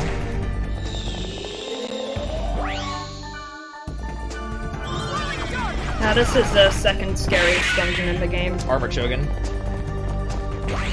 Yeah, that's a scary. I forgot to save too, so hopefully this doesn't go terribly. But I've got a ton and a half of extra items, so if I do die, it'll be my own fault, basically. Alright, let's hope for another one. We got another D4. Cool. I only need 2 more now. Whew! One's still alive. We just gotta keep on going, keep on smiling. Remember to have fun. Let's go.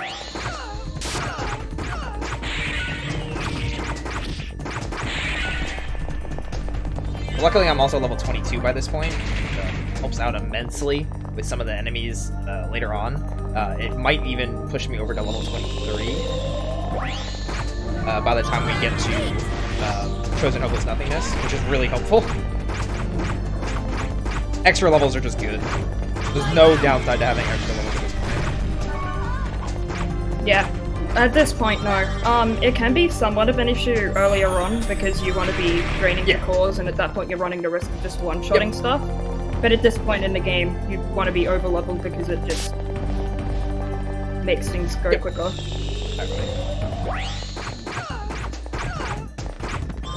my god, why did it have to be a baby worm? Right?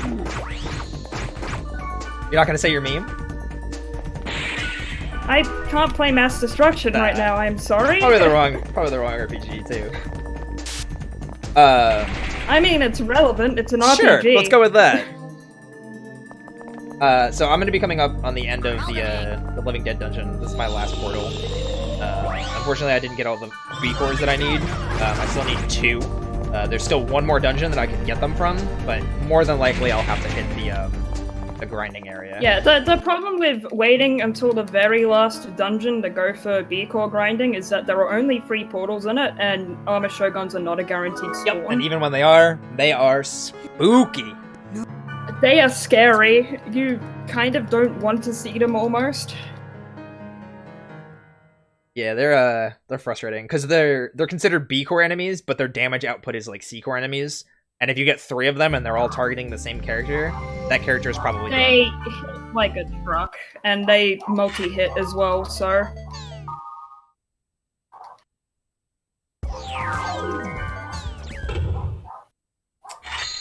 So that's the area that I'm going to be going to right now. Alright. Now I just got to do one last bit of board and email menuing in order to unlock the final dungeon, and then I'm going to safety save and hope. I do my shopping a little bit earlier than everybody else. I'm doing it right now, as opposed to... When do you do yours? What? When do you do I yours? do my shopping After Living before Dead? going into Armored Shogun area. That's when I do mine. But after getting in from the login immediately, like I don't change servers and do the shopping in what's it called? Oh, yeah. Nah, gotcha. And shopping turned out good. It's one of the reasons I really like running this game is that there are a lot of just really subtle little route differences every runner's got, because it's just a matter of preference for the most part.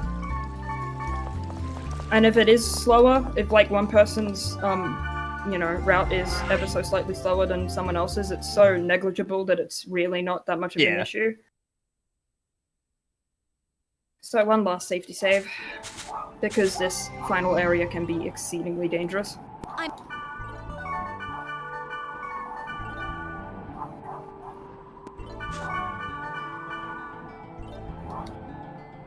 Yeah, it's shoutouts to my dogs. They don't know how to Apparently shut up. not. I can actually hear them. But they're cute, so they're cute, so I don't care. They're dogs. People like dogs, right? Something like that. Right? I promise. So I'm going into the Meg dungeon. They're really cute, I promise. I'm going to Meg's dungeon with the Armored Shoguns. Plot-wise, we heard from Black Rose that there was this player named Meg that had a friend that suddenly went missing after she went to a specific area, and she said she would tell anybody about that area in the deepest part of this dungeon. As you saw in Synrey's run already, the mods actually get to her first and spook her into not talking, which is very unfortunate. So this is something I normally wouldn't do in an RTA run, but I'm gonna get this symbol right here and I got a good effect from it too. I got rig same. I would have preferred rig game, but this is, basically the best possible close second. I got an Armored Shogun and it didn't drop it before. Oh, yeah, no. so I'm definitely gonna have to hit it at this point. Which is unfortunate, but How many? I need 2. Which at least isn't terrible, but at least I can keep the run going. So,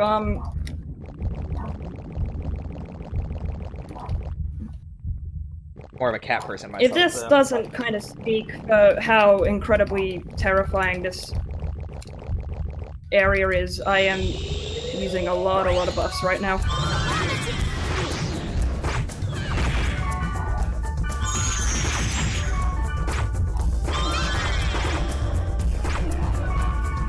Oh, I got another Armored Shogun. And I got a B core from him, so I only need 1 more. Technically, I'm gonna say it, technically I could get another Armored Shogun in the next portal. But I'm happy to at least have 9, so I only need 1 core now. You're definitely catching up to me, though. I mean, I'm still playing behind. Woo! amazingly well. I got the last Armored Shogun. I just need to see if I'll actually get, a core from him.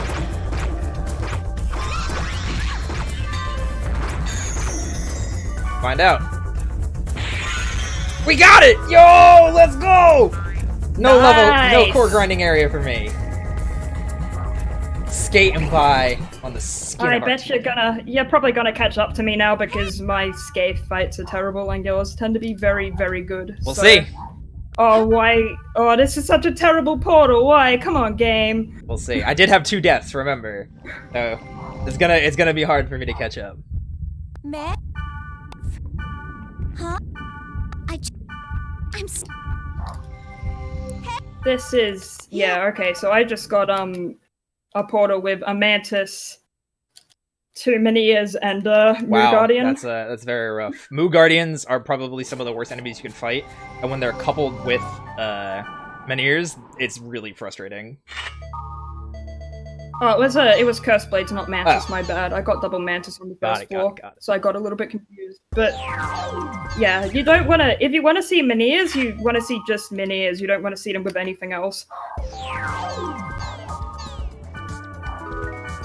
Yeah, so, as we always say, dot hack giveth, dot hack taketh away, and dot hack giveth again.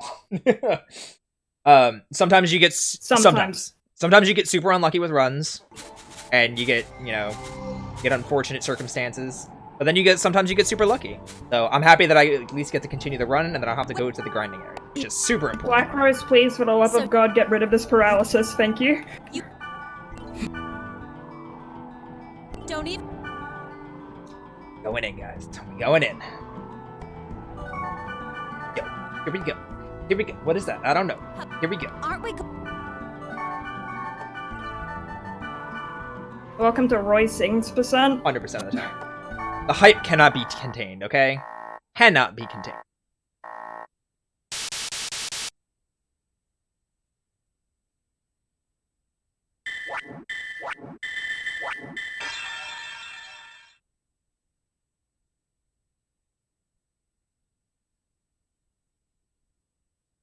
Oh my god, I forgot I didn't have wristband on. It's okay. You got this, I believe. Alright, so now I'm coming into Chosen Hopeless Nothingness as well. You can see kind of how we tackle the areas differently. I opt to always get rid of Sotetsu. I never think Flame Dance is worth it personally.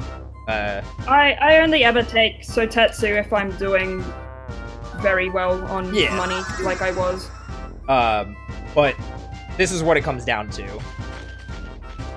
God, Afghans are completely terrible. Okay, I got Master's Axe. So, another thing we do is, even though we technically don't need to be data draining things at this point, because we are A, good on money, and B, good on cores, is that, one, data draining things just kind of gets them out of our hair, and B, Meniers and Crabs can still drop very useful equipment for our party members, which can make the final boss fight go a hell of a lot smoother. Very much so. Master's Axe is like the one thing that's pretty much required. Everything else is kind of just gravy, if we can get it. And it's a good kind of gravy. Yeah, the rare drop from the Goyo Meniers is, Shiki... I'd be able to pronounce it if I had the word in front of me, but I just don't remember it off the top of my head.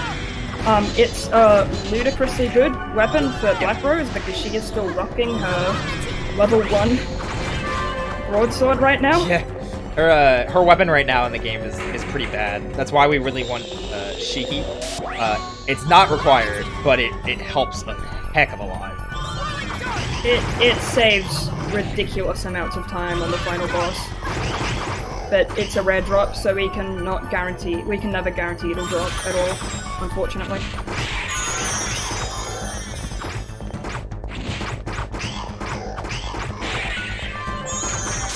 Looks like I'm gonna get to Skeith without having to rebuff though, good. so... That means your dungeon went pretty well. Nothing too crazy. I'm just getting down to B2 now. So there are 4 floors for this dungeon. 2 is the easiest because it's only 1 portal. And I got 2 menus, so I can be one of them. And then I'll probably kill the other. And by kill, I mean swirling dark. Oh, never mind. I have enough SP left over. I'm probably gonna go for another data room.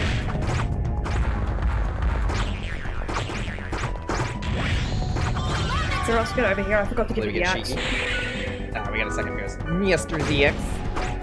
Got that dear Mr. ZX over here.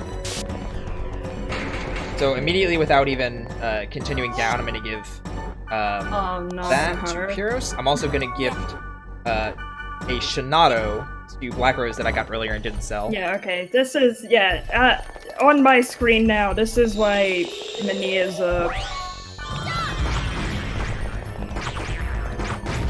basically the worst enemy in the game.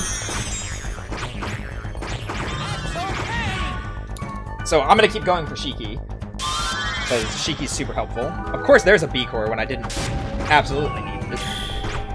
Yeah, that's the other rule of dot hack is once you have all of your cores, they won't stop dropping. 100%. This is probably the last drain I can go for. Whoa! I've never gotten a minus 600 EXP before. Wait, Yeah, what? I didn't know that was a thing. It goes Yeah, I that didn't realize, high? so I just got minus 600, so I probably can't drain I anymore. thought 400 was the cap, what is this? I also thought 4 was the cat. Learning new things every day. That's never happened before. Yeah, there's the other one, guys. Yeah, okay, there's my speed charm wearing off.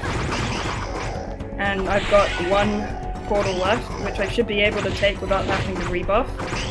Yeah, because there's my level again, so I should be okay. As long as I hit level 24, everything's fine.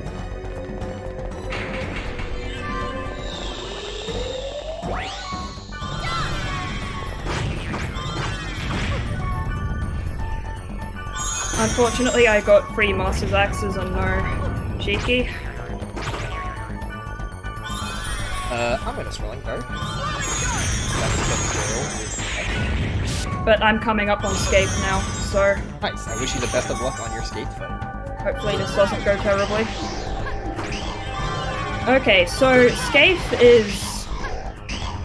I might as well talk about him now because I'm not going to be able to talk about him during the actual boss fight because I am going to be very just completely focused on I can talk about Skeith? skate fight as well, if you want to focus Yeah, on it. Skeith hits like a... Skeith hits like a truck.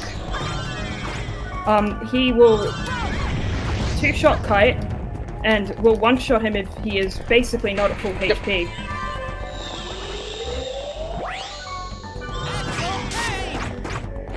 And he also has ridiculously powerful AoE attacks that hit even Black Rose and Puros very hard, and then he's also got an AoE magic spell which hits Black Rose and Puros very, very hard. So there's a reason we have 99 health drinks going into this dungeon, and Skeith is why.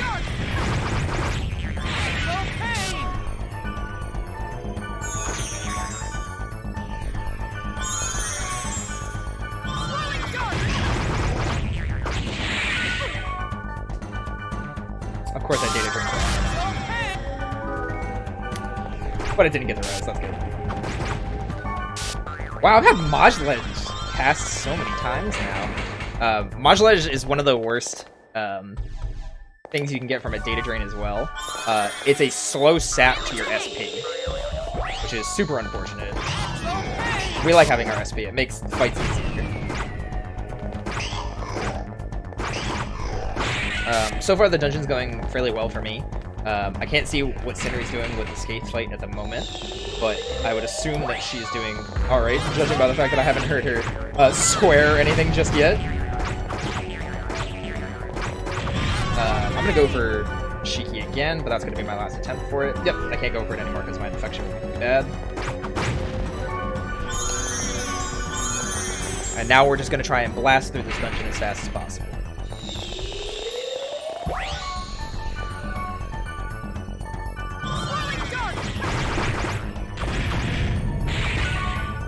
Okay, there's the first data drain of the fight. Once Skeith hits 50% HP, he can start using data drain, which is hits one person, halves their health, and gives them every status effect in the game. You can technically do the Skeith fight without him ever using it, but it's pure It's RNG. very uncommon.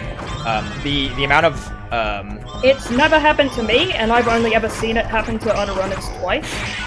you've been there from when it's happened to me, right? Okay. Yeah.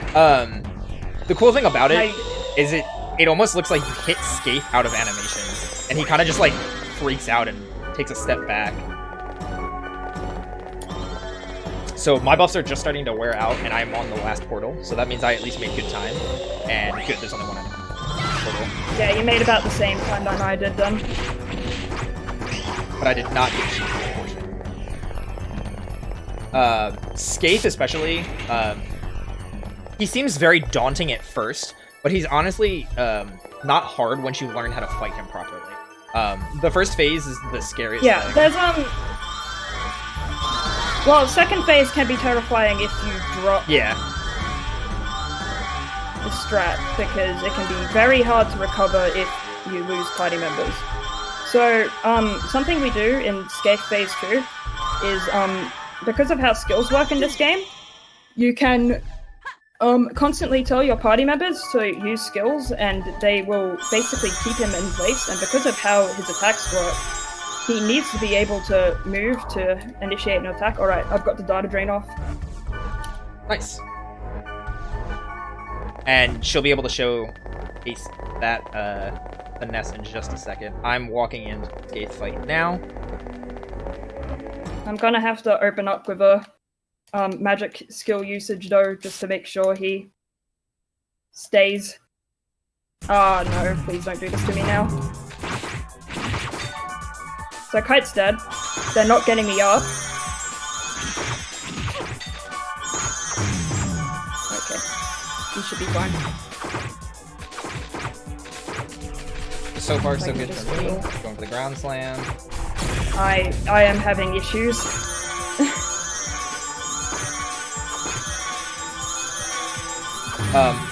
A lot of this fight, and even second phase, meaning after you data drain him, a lot of it's just actions per minute. Actions per minute. How many? Yeah, I had a bit of a bad start because he moved away as soon as I data drained him, so I wasn't able to immediately trap him, but I've got him now. Nice. It was kind of sketchy. Me and Black Rose died, but Both you and Black Rose died? Gosh, that is actually super Yeah. sketchy. that's just how my skate fights go, man. And I was too slack to swap to a safe strat, which would have been to rum him. But time is coming up for me because we call time on the final hit of Skeith. So, time. Congratulations, Synrey. How does your first run feel to be done in a marathon? Nervous. Yeah, I just got hit with my first data drain. You definitely were catching up to me by the end of it, though. I really wish I didn't die twice. I'm so frustrated. I feel like that could have been a much cooler race if I didn't die. But I feel like we got to show off some pretty cool stuff in the game. Hopefully I get to show off the perfect stun lock on Skeith, because it makes the second phase of the fight just a pure joke. In like a fun way. It's like payback. That's all. I should probably...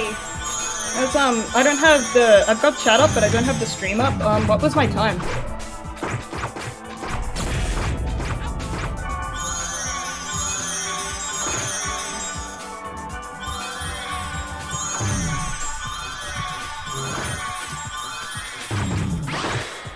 Woo! So I should be coming up on Protect Break very soon. He's already data drained me once, and I feel like we've gone through the process fairly well enough so far. Oh, hey! How'd you do? 150, oh wait.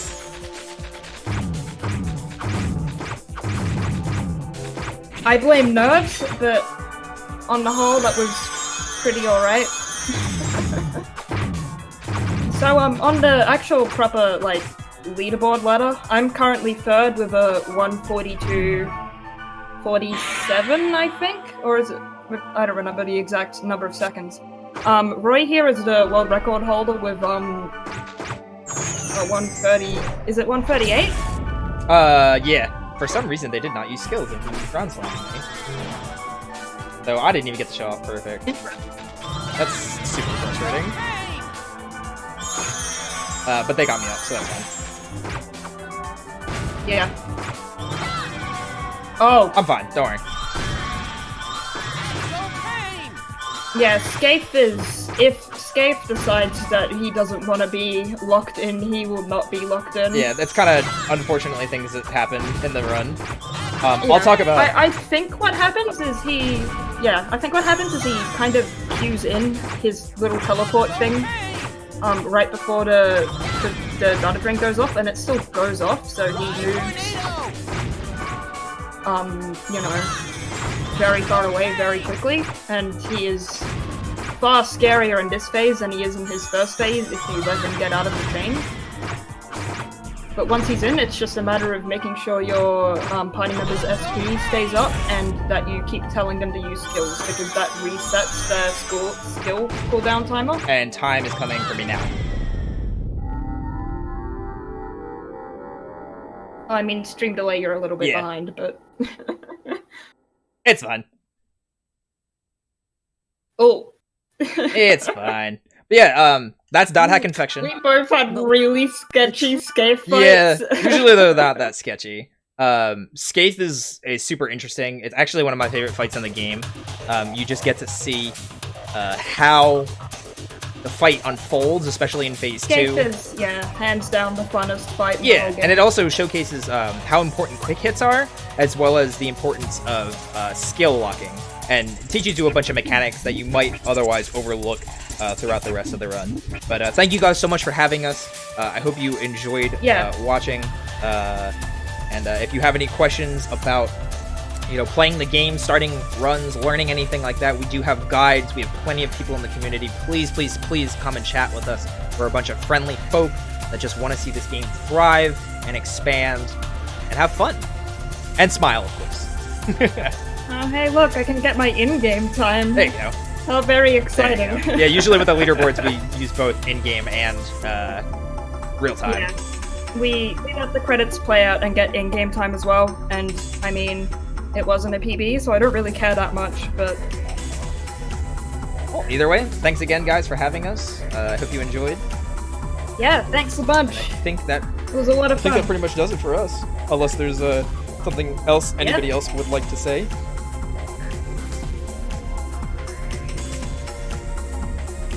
Just let the awesome credit music play in the meantime.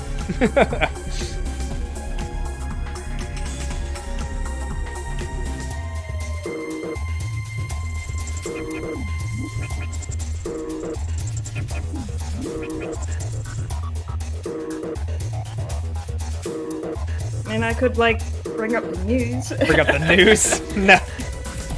Nobody wants to see about that cat toilet. Come on. Yeah, Dot Hack, easily one of the best. I'm opening it now out of spite. Oh gosh. Dot Hack, easily one of the best OSTs in my eyes. Look at that cat! Look at that cat's Don't do it. face. That is a Don't do very, it. very Don't do it. Oh gosh. She disappointed did cat. No, but Dot Hack easily has one of the best OSTs in my eyes for RPGs. I absolutely love the music. Dot Hack's OST is Absolutely love the music. It's so funny too. We talk about this a lot in the community and just between runners in their chats. The music in this game is so good. The sound effects are so weird because they're most of the time they're just stock. Like you listen to like goblins and enemies taking damage. So yeah, we don't yeah, alright.